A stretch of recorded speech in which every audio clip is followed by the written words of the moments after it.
আসসালামু আলাইকুম ওয়ারাহমাতুল্লাহি ওয়াবারাকাতু। বন্ধুরা সকলে কেমন আছেন?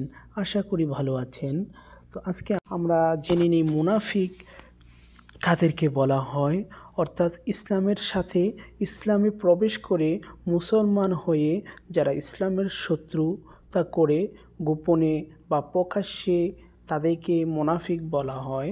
তো মুনাফিক মূলত মুসলমান থেকে হয়ে থাকে, আর যারা ইসলাম মানে না, ধর্ম মানে না, তাদেরকে আমরা কাফের জানি। তো আসুন, এমন একজন মুনাফিক যিনি রাসূল আকরাম সাল্লাল্লাহু আলাইহি ওয়াসাল্লামের পিছনে নামাজ পড়তেন, কোরআন তেলাওয়াত করতেন, সকল কিছু করতেন, আমল আখলাক করতেন, এমন একজন মুনাফিক স্বয়ং আল্লাহ তাআলা তার সম্বন্ধে কোরআনুল কারীমের সূরাতুল তাওবা ৮৪ নম্বর আয়াত নাজিল করেন। আল্লাহ রসুল সাল্লাল্লাহু আলাইহি ওয়াসাল্লামের মুখ থেকেই হাদিস বর্ণনা করা হয়েছে। ইবনে মাজাহ শরীফের ১৫২৩ নম্বর হাদিস, আর অন্যান্য বুখারী শরীফের ১২৬৯ নম্বর হাদিস, মুসলিম শরীফের ২৭৭৪ নম্বর হাদিস, আরও অন্যান্য কিতাব যে হাদিসটা সহিহ। আসুন আমরা হাদিসটা পড়ি। মুনাফিকদের দলপতি আবদুল্লাহ ইবনে উবাই মারা গেলে তার পুত্র নবী করিম সাল্লাল্লাহু আলাইহি ওয়াসাল্লামের নিকট এসে বললেন, হে আল্লাহর রাসূল, আপনার জামাটি আমাকে দান করুন, আমি তার দ্বারা তাকে দাফন পড়াবো। রাসূল আকরাম সাল্লাল্লাহু আলাইহি ওয়াসাল্লাম বললেন, আমাকে তার দাফনের সময় খবর দিও।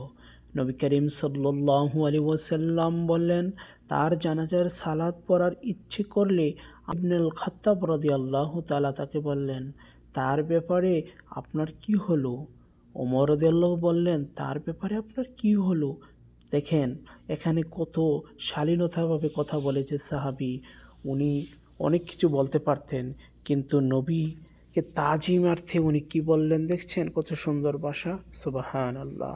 তারপর নবী করিম সাল্লাল্লাহু আলাইহি ওয়াসাল্লাম তার জানাজার সালাত পড়েন। নবী করিম সাল্লাল্লাহু আলাইহি ওয়াসাল্লাম তাকে বলেন, আমাকে দুইটি বিষয়ের মধ্যে এখতিয়ার দেওয়া হয়েছে।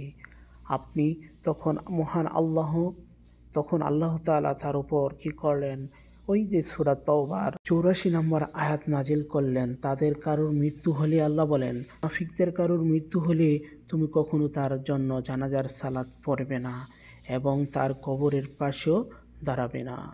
সূরা তাওবা ৮৪ নম্বর আয়াত। আল্লাহ তাআলা যেন আমাদেরকে, আপনাদেরকে, এইসব মুনাফিকদেরকে, বর্তমান জামানায় কিন্তু মুনাফিক রয়েছে অসংখ্য। আমরা যদিও লেবাসে, টুপি, দাড়ি, জুব্বায় আমরা মনে করি মুসলমান, কিন্তু তারা ভিতরে ভিতরে মুনাফিকি করতেছে। তো আল্লাহ তাআলা যেন আমাদেরকে, আপনাদেরকে এই মুনাফিক থেকে হেফাজত দান করুক। সকলে বলি আমিন। আসসালামু আলাইকুম ওয়ারাহমাতুল্লাহি ওয়াবারাকাতু। ভিডিওটি ভালো লাগলে শেয়ার করে দিবেন ইনশাআল্লাহ, ইসলামের স্বার্থে।